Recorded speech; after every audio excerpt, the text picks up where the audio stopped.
నమస్తే, welcome to our channel. AP అంటేనే ఏఏగా మార్చేందుకు ప్రభుత్వం అడుగులు వేస్తుందని చెప్పవచ్చు. ఆధునిక సాంకేతిక వినియోగంపై ప్రభుత్వం దృష్టి పెట్టింది. ఏపీ ఐటీ శాఖ మంత్రి నారా లోకేష్ సమక్షంలో 2 సంస్థలైతే కీలక ఒప్పందాలు కుదుర్చుకున్నాయి. మరి ఈ విషయంపై చర్చించడానికి మనతో పాటుగా ఉన్నారు సీనియర్ జర్నలిస్ట్ సత్యమూర్తి గారు. వారిని అడిగి పూర్తి వివరాలు తెలుసుకుందాం. సార్ నమస్తే. సార్ నమస్కారం అండి. సార్, ఏపీ ఐటీ శాఖ మంత్రి నారా లోకేష్ గారి ఆధ్వర్యంలో 2 సంస్థలు ఏవైతే ఉన్నాయో ఫిజిక్స్ వాలా కానివ్వండి, టీబీఐ కానివ్వండి, కీలక ఒప్పందాలు చేసుకున్నాయి. మరి రాష్ట్రానికి ఏపీ ఐటీ శాఖ మంత్రిగా లోకేష్ గారి పాత్ర ఏంటి? దీనిపై మీ స్పందన ఏంటి సార్? ఇక్కడ ఏంటంటే మొత్తం ఆంధ్రప్రదేశ్లో అంటే ఉమ్మడి రాష్ట్రం విభజన జరిగిన తర్వాత విభజిత ఆంధ్రప్రదేశ్లో 2014 నుంచి 19 వరకు తెలుగుదేశం ప్రభుత్వం అధికారంలో ఉన్నప్పుడు విశాఖపట్నాన్ని ఐటీ హబ్గా చేద్దామని చెప్పి అప్పట్లో ప్లాన్ చేశారు చంద్రబాబు నాయుడు. విశాఖపట్నం ఐటీ ఇండస్ట్రీ అక్కడికి తీసుకురావడానికి, అక్కడ పెరగటానికి చాలా అవకాశాలు ఉన్నాయి, ఆస్కారం ఉంది. అదే ఎందుకంటే విశాఖపట్నం కాస్మోపాలిటన్ సిటీ, అది కాస్మోపాలిటన్ సిటీగా మారటానికి అన్ని అవకాశాలు ఉన్నాయి. అందుకని అక్కడ ఐటీ ఇండస్ట్రీని డెవలప్ చేద్దామని చెప్పి అక్కడ మిలీనియం టవర్స్ అని చెప్పి ఒకటి కట్టారు. ఆ తర్వాత చిన్న చిన్న కంపెనీలను కూడా ప్రోత్సహించడానికి ఇంక్యుబేషన్ హబ్ అని ఒకటి పెట్టారు. అంటే ఇట్లా పెట్టి ఐటీ ఇండస్ట్రీకి సంబంధించిన కంపెనీలు వచ్చి తీసుకొచ్చి అక్కడ కార్యకలాపాలు మొదలు పెట్టే టైంలో ప్రభుత్వం మారింది. జగన్మోహన్ రెడ్డి వచ్చాడు.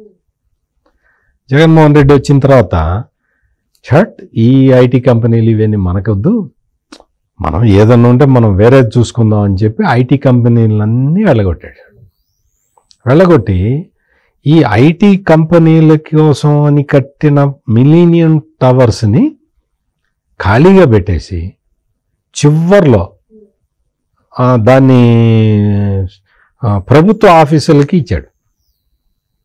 అంటే ఒక విజనరీ చంద్రబాబు నాయుడు ఒక మంచి నిర్ణయం తీసుకుంటే ఆ నిర్ణయాన్ని జగన్మోహన్ రెడ్డి ముఖ్యమంత్రిగా ఉండి ఎట చెడగొట్టాడో ఇది చూడొచ్చు అనమాట, ఈ ఎగ్జాంపుల్. ఇప్పుడు మళ్ళీ మొన్న ఎన్నికల్లో అధికారంలోకి వచ్చిన తర్వాత చంద్రబాబు నాయుడు ఇంకా ఈ ఐటీ ఇవన్నీ దాటిపోయి ముందరకు వచ్చి ఈ రోజున డీప్ టెక్ గురించి మాట్లాడుతున్నాడు. డీప్ టెక్ అంటే ఇన్ఫర్మేషన్ టెక్నాలజీ నుంచి మనం డీప్ టెక్కి వచ్చాం.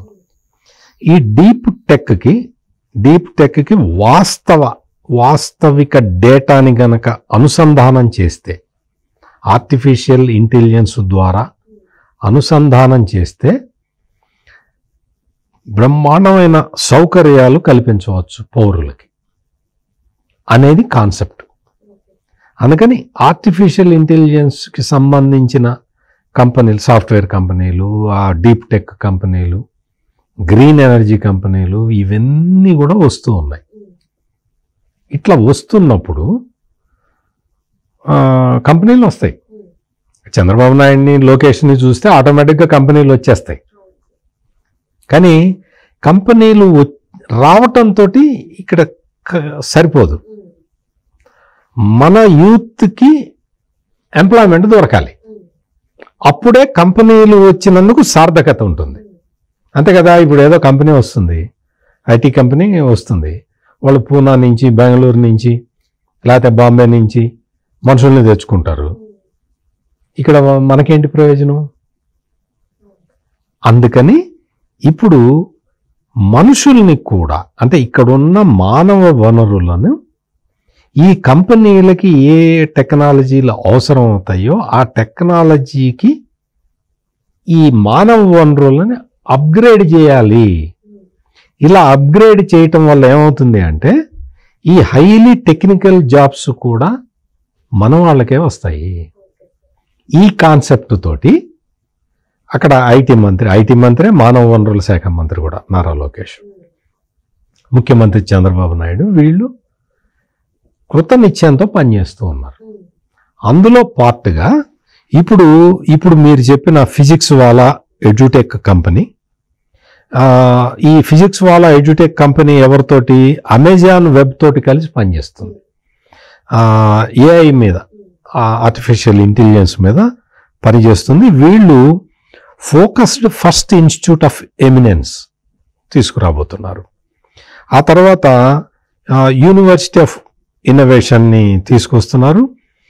ఈ ఆంధ్రప్రదేశ్ రాష్ట్రంలో టెక్నికల్ ఎడ్యుకేషన్ అంటే హైలీ టెక్నికల్ పర్సనల్ని తయారు చేయటం కోసం అని చెప్పి టోనీ బ్లేయర్ ఇన్స్టిట్యూట్తో మనం ఇంకొక ఒప్పందం చేసుకున్నారు. ఈ టోనీ బ్లేయర్ ఇన్స్టిట్యూట్ వాళ్ళు కూడా వచ్చేసి ఇక్కడ అకాడమిక్ ఎక్సలెన్స్ అంటే ఇన్నోవేషన్ యూనివర్సిటీ రాబోతున్నది. ఇవన్నీ ఏంటి అంటే మన యూత్ని వాళ్ళని టెక్నికల్గా సౌండ్గా తయారు చేస్తే ఈ కంపెనీలు కొత్త కొత్త టెక్ అంటే మనం అనుకున్నాం కదా, డీప్ టెక్ కంపెనీలు ఆల్రెడీ వస్తూ ఉన్నాయి.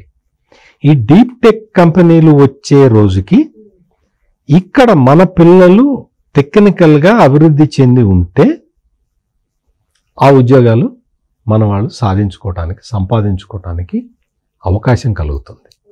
సార్, అందుకేనా సార్ కూటమి ప్రభుత్వం అధికారంలోకి రాగానే నైపుణ్య గణనను ప్రారంభించింది? అంటే అంతకు ముందు ప్రభుత్వంలో అంటే 2014 నుంచి 2019 వరకు స్కిల్ డెవలప్మెంట్ కార్పొరేషన్ అని పెట్టి యూత్కి కొత్త కొత్త టెక్నాలజీస్లో ట్రైనింగ్ ఇచ్చారు. ఆ ట్రైనింగ్ ఇవ్వటం వల్ల దాదాపు 2-3 లక్షల మందికి జాబ్స్ వచ్చినాయి. వాళ్ళు నెలకి 2 నుంచి 3 లక్షల రూపాయలు సంపాదించుకునే కెపాసిటీని సంపాదించుకున్నారు. స్కిల్ డెవలప్మెంట్, ఈ స్కిల్ డెవలప్మెంట్ కాన్సెప్ట్ అర్థం కాని జగన్మోహన్ రెడ్డి ఈ స్కిల్ డెవలప్మెంట్ మీద ఇందులో ఏదో కుంభకోణం జరిగిందని చంద్రబాబు నాయుడిని అరెస్ట్ చేశాడు. అంటే అసలు స్కిల్ డెవలప్మెంట్ కాన్సెప్టే అర్థం కాల జగన్మోహన్ రెడ్డికి.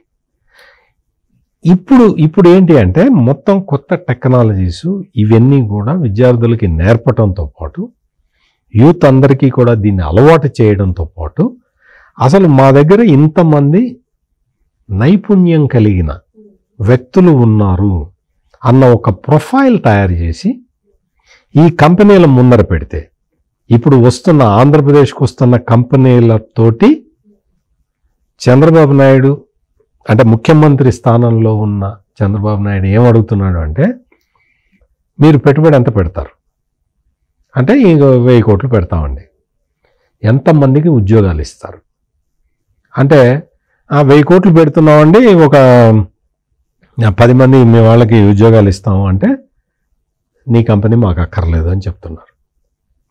నువ్వు 1000 కోట్ల పెట్టుబడి పెడుతుంటే నువ్వు కనీసం ఒక 5,000 మందికో 10,000 మందికో ఉద్యోగాలు వాళ్ళ నామ్స్ ప్రకారం నువ్వు ఇవ్వగలుగుతావా? ఆంధ్రప్రదేశ్కి సంబంధించిన యూత్కి నువ్వు ఎన్ని ఉద్యోగాలు ఇవ్వగలవో చెబితే నీ ప్రపోజల్ని యాక్సెప్ట్ చేయాలో వద్దో నేను ఆలోచిస్తాను అనే ఒక స్థాయికి ఈ రోజున ఆంధ్రప్రదేశ్ వచ్చిన్నది. అంటే ఎంప్లాయ్మెంట్ కల్పిస్తేనే నీ పెట్టుబడులని యాక్సెప్ట్ చేస్తాము అనే పరిస్థితికి వచ్చిన్నది. వీటన్నిటికీ యూత్ని సిద్ధం చేయటానికి ఈ ఫిజిక్స్ వాళ్ళ కానీ టోనీ బ్లేయర్ ఇన్స్టిట్యూట్ కానీ వీళ్ళు ఊరికే మామూలు ఆషామాషం కూడా రావట్లా, 1000 కోట్ల పెట్టుబడితోటి వస్తున్నారు. ప్లస్ ఇంకోటి ఏంటి, ఇక్కడ టెక్నికల్గా అడ్వాన్స్డ్ యూత్ ఉన్నారు అంటే ఈ వచ్చిన తర్వాత ఇంకా చాలా కంపెనీలు వస్తాయి.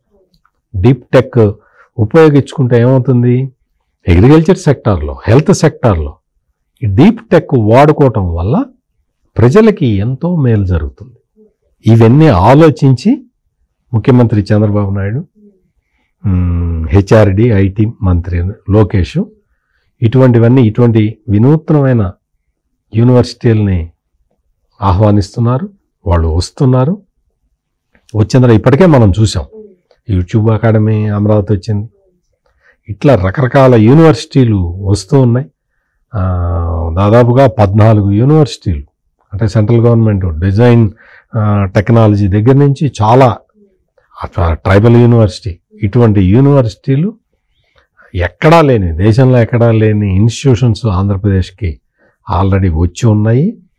కొత్తగా ఇంకొకటి ఏవియేషన్ యూనివర్సిటీ అని మొదలు పెట్టబోతున్నారు.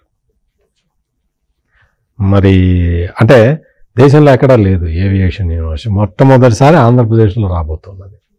ఇవన్నీ వచ్చిన తర్వాత ఒక్కసారి మీరు ఆలోచించుకోండి.